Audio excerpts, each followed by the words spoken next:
Haleluya! Imana yongere ihimbazwe. Wa munyamakuru mugenzi wanjye ntiyabonetse. Ubu wasigaye ku buhanga bw'ibyuma ni Murwanashyaka Samuel. Nubwo atabonetse, turizera ko ibyo tubagezaho bene data bibashimisha, kandi Imana ikomeze ibahe umugisha. Abaterankunga bacu namwe Imana ikomeze ibahe umugisha. Abumva ibyo dukora Imana ikomeze ibafashe kandi ibahe umugisha. Nubwo bene data adahari, ndabizi neza ko turafashwa. Ndabizi neza ko uyu musore wasigaye ku buhanga bw'ibyuma nawe kabisa Yesu aramushoboza. Haleluya!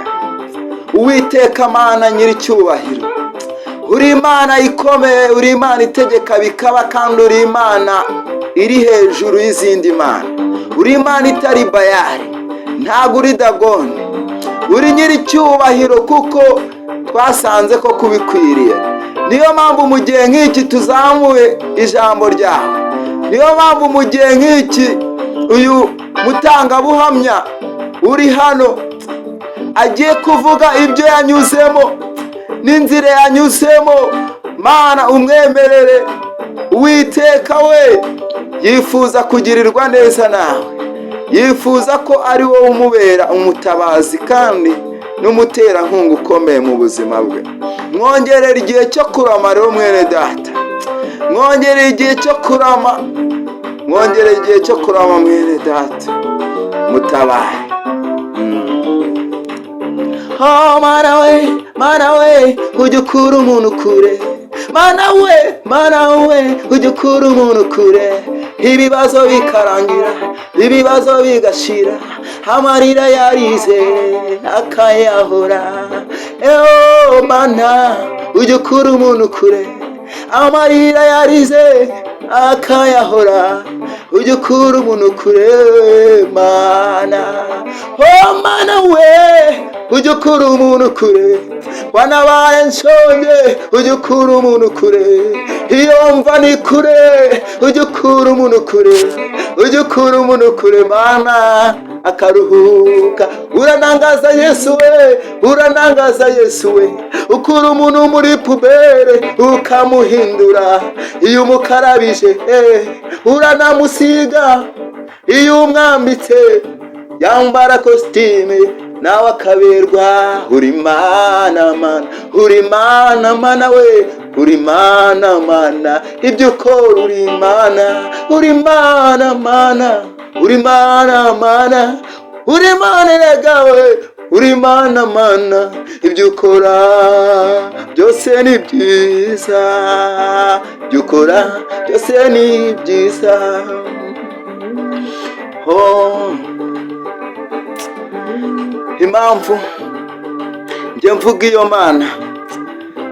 iyo Mana yansanze ndi mu ivata y'icyaha inkuramo. Ubu ngubu ndi icyaremwe gishya.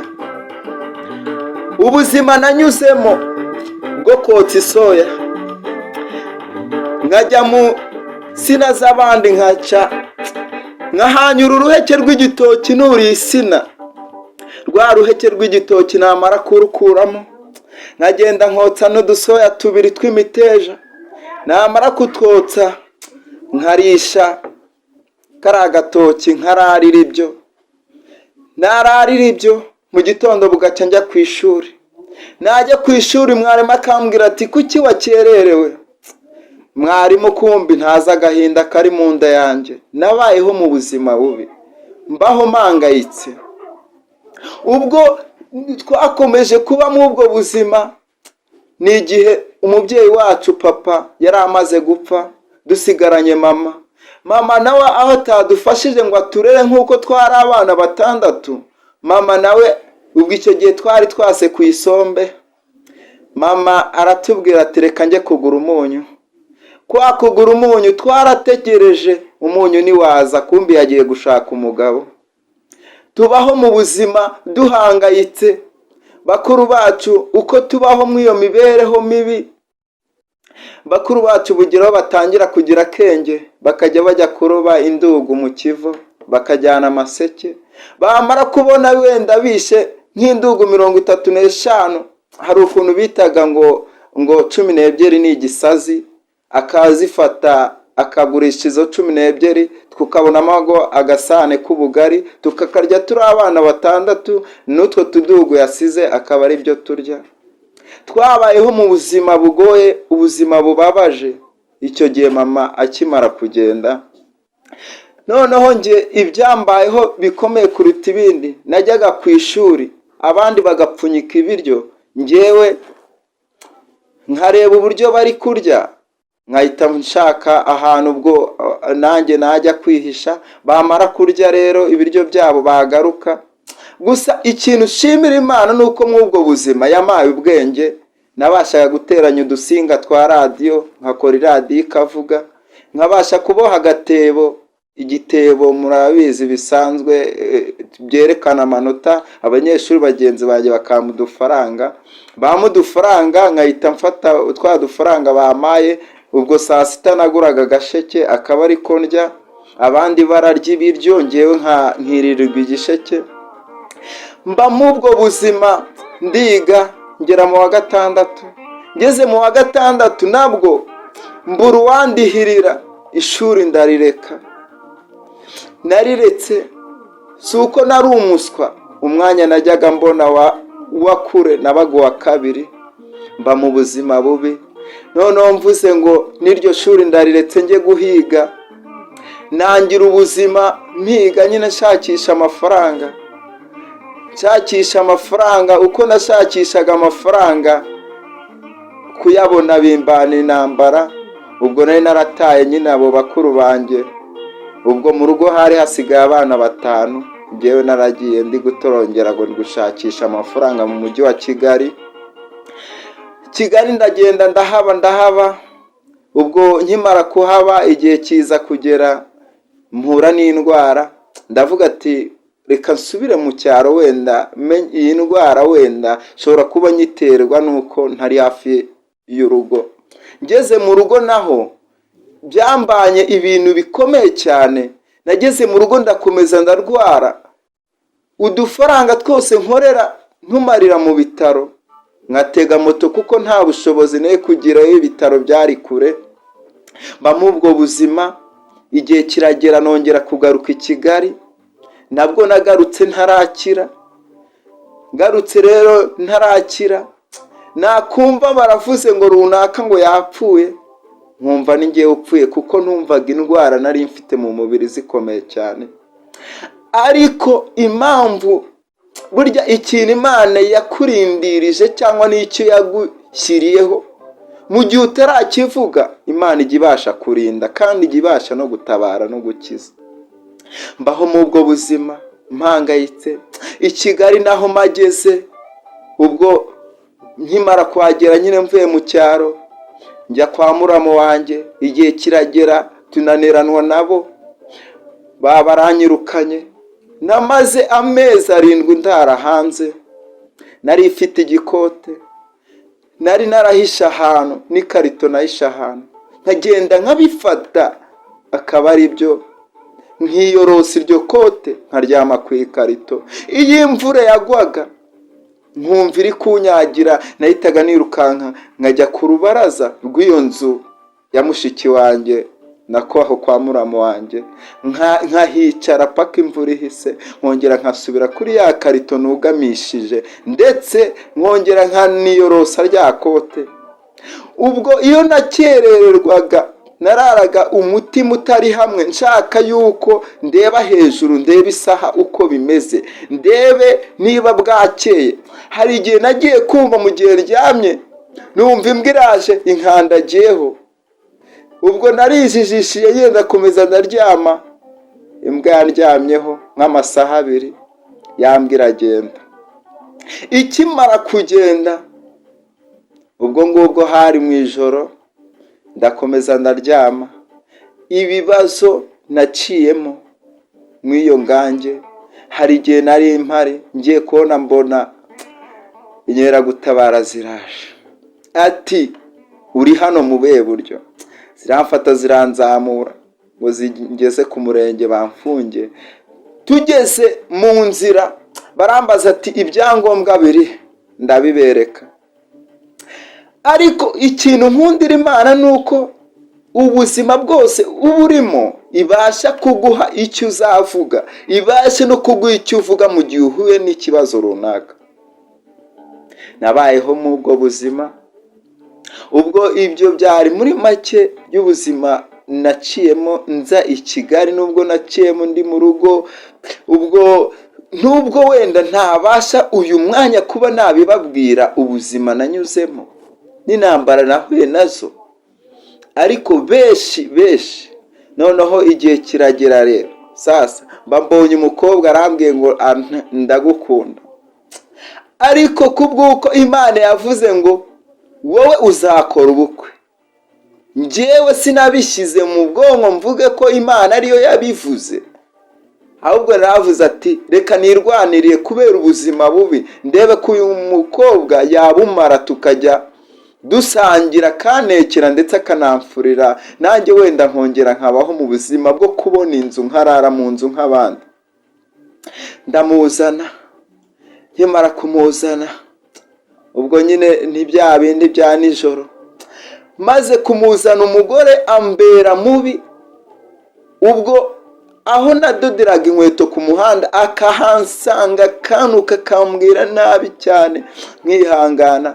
Nagera mu rugo nta mahoro na make nigeze ngira, twarashwanaga buri munota ku wundi. Ubwo ndavuga ati madamu nagukundaga, ariko uburyo uri kwitwara n'ibintu bigoye, kandi njyewe ndi gushaka kwegera intebe y'Uwiteka, nanjye ndashaka kugendera mu byo gukiranuka.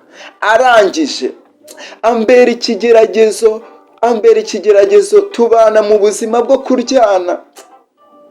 Ndavuga ati Mana, niba koko uzi ko yari we wanjye, reka njyewe abo wanjye, niba uzi ko atari uwanjye mumungishe. Yaragendaga hashira ukwezi akagaruka bigoyanuka ashaka ko tubana ku ngufu. Navuga ati ese ubu mu kwezi dutandukanye cyangwa aya mezi 2 umaze tutabana, koko ubu nongere ngo ufate nk'umugore? Ubwo rero uko nabirekaga niko intambara zabaga nyinshi, niko twahoraga turwara. Benshi igihe kiragera akajya mfata akajya kwandikisha ngo namukubise muri RIB, akandikisha, ariko Imana iravuga ati nzakurengera, no mu makuba nzakurengera. Imana ikomeza kundinda mu ubwo buryo, ikomeza kuntabara mu ubwo buryo. Ngiye kuvuga iby'Imana yagiye inkorera, nkongera ndibuka ndi umwana nabwo natazi voka ahantu. Mu gihe ngiye gufata iyo voka ngo nyikure mu gihanda cy'isina nari nayitazemo, inzoka yahise iza ibinguye mu gatuza. Inzoka ikingwa mu gatuza, ndirukanka cyane, ikajya igenda ingwa mu mugongo. Uko yagendaga ingwa mu mugongo, najugunye umupira nari nambaye, nkimara kujugunya nirukase nka metero 50 ya nzoka, ubwo itakiri kunyirukanka. Naguye mu kivo kumwe abandi ngo bagwamo bakarohama, njye narakomeje ndareremba. Mugenzi wanjye amuruseke ararunyohereza arankurura mva mu kivo. Mwongera nkababwira uburyo naguye muri tuwarete mu gihe cyo kugira ngo ngeremo hasi bya biti byacitse. Sinzi uburyo Uwiteka yakinze ukuboko ngo hanze mu muryango. Nkakubwira ukuntu mukuru wanjye yigeze arankubita shaka kwiyahura mu mukingo. Uwo mukingo wari ufite nka metero 40, ariko ukuguru sinzi cyagufashe. Ngewe ndongera mbona ndazamutse. Nabayeho mu ubuzima bw'uko abandi bigaga bambaye inkweto, ngiye nkigana amarenge. nabayeho mu buzima ku buryo abanyeshuri baterateranyije kugira ngo nanjye mbone inkweto. Gusa sinababwira ubuhamya bwanjye ngo mburangize, kuko n'ubutaha ubwo bazongera kuntumira kuri iyi radiyo nzongera mbabwire byinshi cyane, kuko burya Imana ikurindiriza, Imana ikurinda, Imana igutabara, Imana ikuba bugufi mu kibazo igira ngo uzabere benshi igisubizo. Abazaba bari mu gahinda ndetse n'umubabaro, wowe uzababwire ibyo wanyuzemo kugira ngo nabo bavuge ko nta kure Imana utakura umuntu. Nabayeho mu buzima mpangayitse, naryaga rimwe ku munsi, nabwo ari uko umuturanyi yanumye ngo njye kumuvomera, nava kuvoma akamemba uturyo. Mbaho mu ubwo buzima, ariko ikintu n'ubu ngishimira Imana ni imyaka maze kugira. Natangiye kubabazwa ndi muto, ariko ubu narakuze. Ubu ngubu nakora ikiraka, ubu ngubu nakora icy'amaboko cyose nagikora, ndetse n'iby'ubwenge bumpa. Ubu ngubu akazi nikorera, ndoda inkweto mu buzima ndimo, ariko mu cyizere cy'uko cy'izo nkweto ndoda, mfite icyizere cy'uko Imana ijya ibasha kuzamura nazo, ngomba kuzamuka ndetse nkazidodera mu nzu. Ureka ubu ngubu ndi kuzidodera hanze. Niyo mpamvu rero narinje uyu munsi ku iradiyo kubabwira ubuzima nanyuzemo, ariko ubutaha nabwo mfite byinshi byo kuzabwira abakundwa bene data, byo kuzaganira namwe, byo kuzababwira yuko niyo wajya mu kuzimu cyangwa ukajya mu rwobo, hari Imana igiterura ikabasha kuzamura. Imana yakuzamuye ukuboko, nta mwana w'umuntu ushobora kuguhina. Imana yavuze ati ndavuze nkujeho, ntago penine yakongera gufata ijambo Imana yakujeho. Imana yavuze ngo ngukijije Delila, ntacyo Delila yagutwara. Imana ivugize ati ninjye ndiziye kandi ndaje guhoza amarira warize yose. Imana ijya ibasha guhoza amarira, Imana ijya ibasha gukura mu gahinda, Imana ijya ibasha kurengera, Imana ijya ibasha gukuramo umuntu karande bamushyizemo, Imana ijya ibasha kwitamurura, Imana ijya ibasha kurengera, Imana ijya ibasha guhoza ayo warize.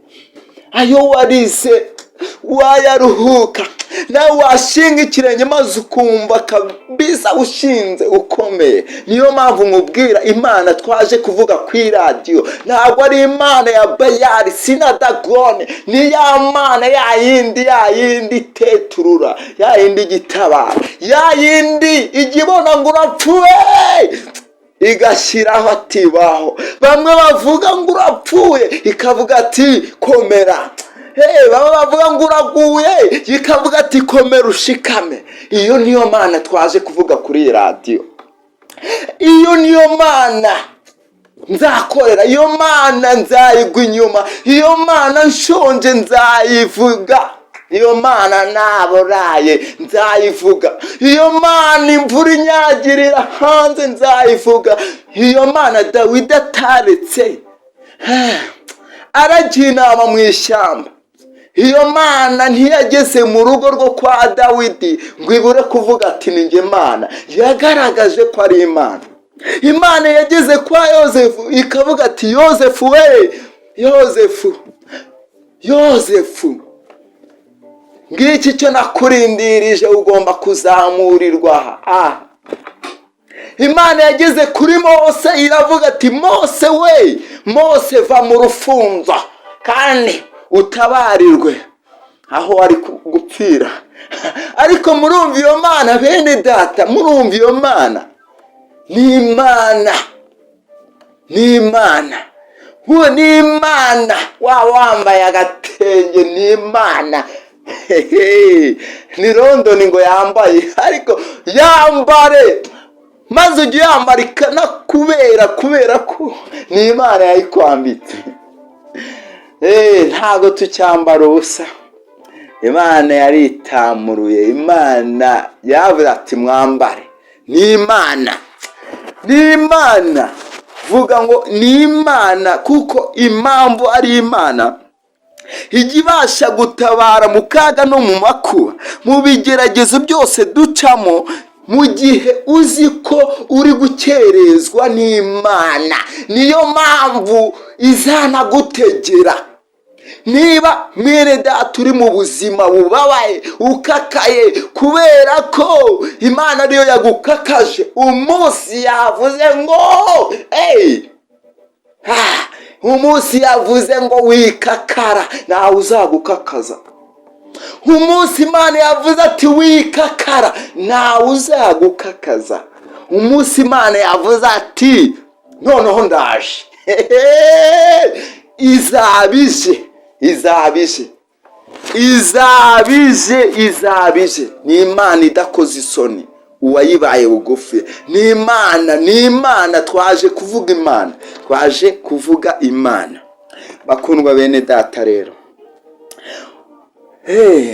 ndizera ko iri vugabutumwa, ndizera ko n'ubu buhamya umuntu ubwumvishe wese Imana ikinguye imitima ye.